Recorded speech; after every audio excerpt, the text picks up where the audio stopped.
Halloween finally comes to Hogwarts. More price increases at Disney, and the Magic Kingdom fireworks are changing again. This is just some of the news that we've got for you today on this week's Weekly Update.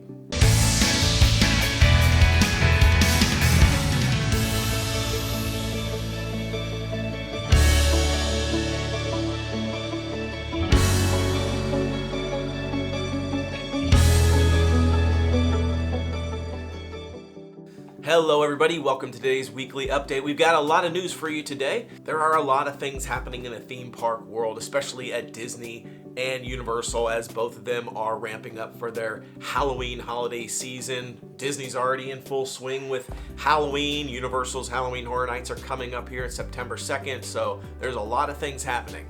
The first thing that we want to talk about is actually bringing Halloween into the Wizarding World of Harry Potter. That has never happened before. They have always kept Halloween separate from the Wizarding World of Harry Potter. We've actually talked about it for quite a while on some of the previous videos about how we didn't understand why they didn't use the Wizarding World of Harry Potter, bringing some sort of Halloween themes into it, because it just seems like it makes sense. They even celebrate sort of, I don't know if they celebrate Halloween specifically or All Hallows or whatever, but they do bring some of those elements into the movie. So we always felt like it was kind of a miss not having Halloween inside Wizarding World. There's so many cool things that you could do with that. But apparently, we had a few people comment on one of the videos that we did that said they're not allowed to bring in Halloween to the Wizarding World, which is kind of interesting. I didn't know that. So that makes sense as to why. But apparently, they're actually bringing the Death Eaters into the Wizarding World of Harry Potter, unfortunately, in the Hollywood Universal Studios only at this point. They haven't made any announcements for the Orlando theme park. Now they do have sort of the Death Eaters projection show display on the castle on Hogwarts there in Hollywood already, but they're actually going to be bringing Death Eaters into the Wizarding World. So I feel like it's going to get more of a Halloween vibe there in the Hollywood location. I really hope that they decide at some point that they can bring some of that into the Universal Orlando resort because I think it would just be really cool. In addition, for Passholder member appreciation days, they're also offering free engraving now on the wands that you purchase. So if you purchase a wand at Ollivander's, they are actually offering you free engraving. They also do embroidery. They do free embroidery for the robes that you buy there. So if you buy a robe from the Universal store or like Dervish and Bangs, you can actually get free embroidery. But they've never offered engraving on the wands. So that's new this year. And right now that's again only offered in Universal Hollywood. I don't know if it's going to be expanded to Universal Orlando at this point or not, but right now it's only Universal Hollywood. So Universal Hollywood's getting all the good stuff. What's going on there? They're getting all the love this year. They also got some really cool IP properties that are going to be coming to Universal Halloween Horror Nights in Hollywood versus Orlando. They're getting like Killer Clowns from Outer Space, which I am a huge fan of. I love that movie as a child growing up. They also have the backlot tram tour, which is like a horror tour, and they're going to go through Nope and all these different things. So that's really cool too. So I'm a little bit jealous right now. I feel like we needed to take a trip out to Universal Hollywood, but there's a lot of things happening. Now, one thing that we did hear about the engraving is that if you purchase the wand and want the engraving at the same time, they don't offer you, for some reason, you don't get the discount. You don't get the discount on the wand. Yeah, I don't know if because it's some sort of pass holder appreciation thing. So what people are recommending is actually buy the wand, get the discount, and then go back later and actually get the engraving. And it's still free for the engraving. Did you know they're making a Big Thunder Mountain movie? Yay! I don't know, did anybody ask for that? I don't think so. I will say that making movies based on Disney attractions has not gone that well in the past, aside from Pirates of the Caribbean. I feel like Pirates of the Caribbean was a big smash hit. I feel like that was the big first movie based on an attraction. That was it. But remember Haunted Mansion? Yeah, that one wasn't so good. That one wasn't so good. So I don't know. I don't know what it's going to be about. There's absolutely no plot details at this point. But hey, you know what? If it's another Pirates of the Caribbean, it could be really cool. Big Thunder Mountain Railroad. It could be a really cool movie, but it also could be a Haunted Mansion movie. So I don't know. We'll see. We've got a couple of cool behind-the-scenes tours that are sort of returning to Epcot on October 2nd. We've been waiting for a lot of these tours to come back. Every time we ride Living with the Land, I always say, when are they going to bring the Behind the Seats tour back? I want to go do the Behind the Seats tour. And nobody ever knows any information. Well, they finally announced it. The Behind the Seats tour is coming back October 2nd. But they're also bringing back Dive Quest and the Dolphin Encounter. So Dolphins in Depth is an encounter where you can actually, it's kind of like swim with the dolphins. You get into waist-high water with the dolphins, you can actually interact with them, you learn about them, they educate you about the dolphins and things, so that's pretty cool. That's coming back October 2nd. Dive Quest is also coming back where you can actually dive down into the tanks at the Living Seas. If you've ever seen any sort of scuba divers in the Living Seas, this is what it is. Sometimes it's workers there cleaning, but sometimes if you see like a group, it's this behind the scenes sort of tour. You do have to be scuba certified for the Dive Quest. You don't have to be scuba certified for the Dolphin Encounter. But I'm mostly excited about the Behind the Seats tour because that is such a cool thing. They take you back into the Living with the Land, back into the pavilion. You get to like explore. They show you all the different like vegetables and fruits and talk about how they grow them. And in the past, you've actually gotten free samples of some of the fruits and vegetables. So you've actually got to eat some of them. So it just sounds really exciting to me. So October 2nd, all that stuff's coming back finally. So I'm super excited. Epcot getting 3 tours back. So the Mickey's Not So Scary ears have finally arrived at Magic Kingdom. The ears haven't been anywhere to be found, and now, but it is only the Halloween party ears. I'm assuming, I don't actually know that you can only buy those during the party because I know they do have special merch during the parties. There was actually a line way out the door at the Emporium on opening night. So I don't know when the other ears are gonna be out. Last year they were out on August 17th everywhere at Magic Kingdom and at Disney Springs. And so far, I haven't seen them and I keep looking. We've got a brand new rumor for you for Epic Universe today, and that is the possibility that another Kuka arm ride is going to be.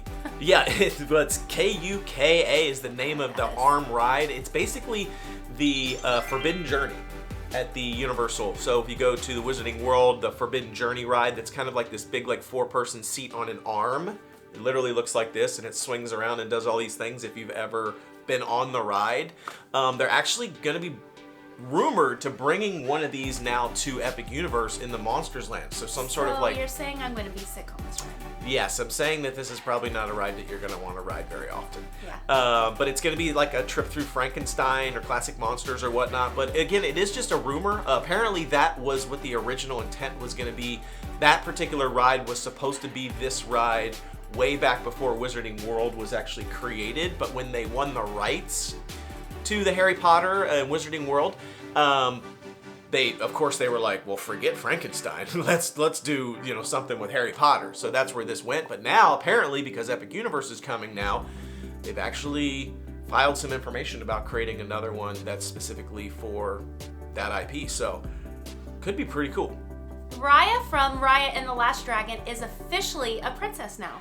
Yep, Raya is joining the lineup of World Princess Week. World Princess Week is August 21st to the 27th, where throughout the Disney theme parks, there's going to be more princess interactions. They bring a lot of princess into the actual parks and stuff. And Raya has been announced as one of the people in the lineup. So she's officially got to be now a Disney princess, Raya and the Last Dragon. Just a quick heads up that the Skyliner is going to be under refurb from January 2nd to January 29th. So if you're planning on making a trip that week in January to any of the resorts that are on the Skyliner, it will be completely down. The entire Skyliner will be down. It's not just portions of it, it'll be down for the entire week. So plan accordingly. You can still take bus transportation and things like that, but I just don't feel like it's the same. That not having access to the Skyliner, it is kind of a cool experience. It makes things easy to get back and forth to. I would really highly consider booking a different resort that week than one of the Skyliner resorts if you were planning on staying there. The Halloween merch has finally showed up at Disney Springs. I've been stalking the Instagram page every single day to see if it was out, and it is out. We went and saw it. We have went and seen it. Like I said earlier, there are no ears left. They have just random ears they've had for a while and kind of as placeholders in the area. But everything I saw was everything they had at Magic Kingdom. There was no difference in the merchandise, just in case you thought you're missing out on something at Magic Kingdom. You're not, it's the same. But it's all really cute. I actually like it better this year than last year, but I am impatiently awaiting the ears. We are still waiting on the Mummy, the Revenge of the Mummy at Universal Studios to open back up. I don't know what the heck they're doing, but it's getting frustrating because I'm tired of waiting for it. There's been speculation and rumor. They are doing team member previews right now. So it's been up and down throughout the days. Team members, it's kind of frustrating because I sit there and watch people go in to ride it and I'm like, hey, what's up with that? But allegedly, the rumor is they're going to open on September 2nd with Halloween Horror Nights. So the first opening day of Halloween Horror Nights Revenge of the Mummy is probably going to be, that's going to be the first day that it opens. It might open sooner, but we're still waiting. But the good news is Brendan Fraser is still intact. The cup of coffee is still there, so I'm pumped. But honestly, what we've heard, not a lot of changes, if any real changes to the actual experience itself. It really was just sort of like a refresh, and it was more of a technical refurb than any sort of like ride refurb. So just a heads up, but stay tuned. We'll let you know as soon as it opens. Believe it or not, they might be bringing more price increases to Disney. Bob Chapek has come out and essentially said, we will continue to raise prices as long as there's consumer demand, which really actually makes sense when you think about it. You have to raise prices in order to limit the amount of people that can afford to pay for the service. So I get it. It doesn't make me feel good because of the fact that I feel like everybody should get to experience Disney and have a good time, but there's only so much capacity. And so essentially what he's saying is, as long as people are willing to keep paying more expensive prices, we're going to keep raising them. So I guess we have one of two options. One is keep paying the prices and keep experiencing the price increases, or say enough's enough and I'm not going to pay for any more, this is too much, and stop going. I don't know that the second one's ever really going to happen, but it will for some people. Some people will finally say enough's enough. And I think when enough people start to say enough is enough, then that's when they'll start lowering, keeping the prices the same, or maybe even starting to lower them. So we'll find out. But it does sound like we're probably going to keep seeing more Disney price increases because right now parks are pretty full. There's not a lot of capacity. People are still booking vacations, even though the price increases, the Genie Pluses, the Lightning Lanes, everything keeps getting added, pay to park, and people are still coming to Disney. So until that sort of slows down, we can expect more price increases.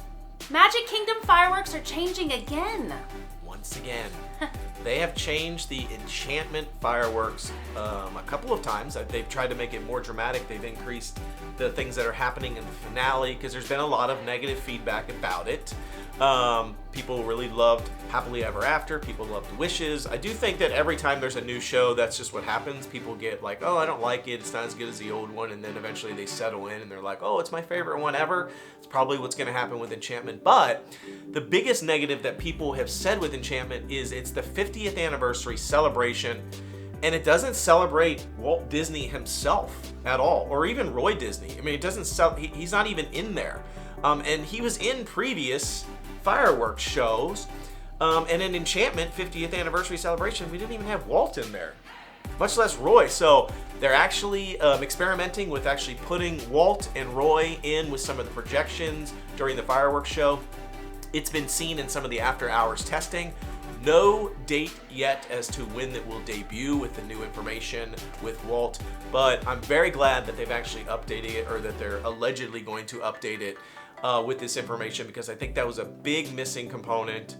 And we want to honor Walt Disney and Roy Disney for all the things that they did. We wouldn't have these parks if it wasn't for those two. So we're super excited that they've added it in, and as soon as it launches, as soon as it's actually out there, we'll try to get some video of it and we'll let you know. So that's all we've got for you today. Hopefully you've enjoyed this episode and you've gotten all the news that you need to get. Again, lots of things happening. We will keep you updated. Be sure to check out all of our other content as well. We do lots of other things. Until we see you tomorrow, the Noble Way is the easy way. Bye-bye, everybody.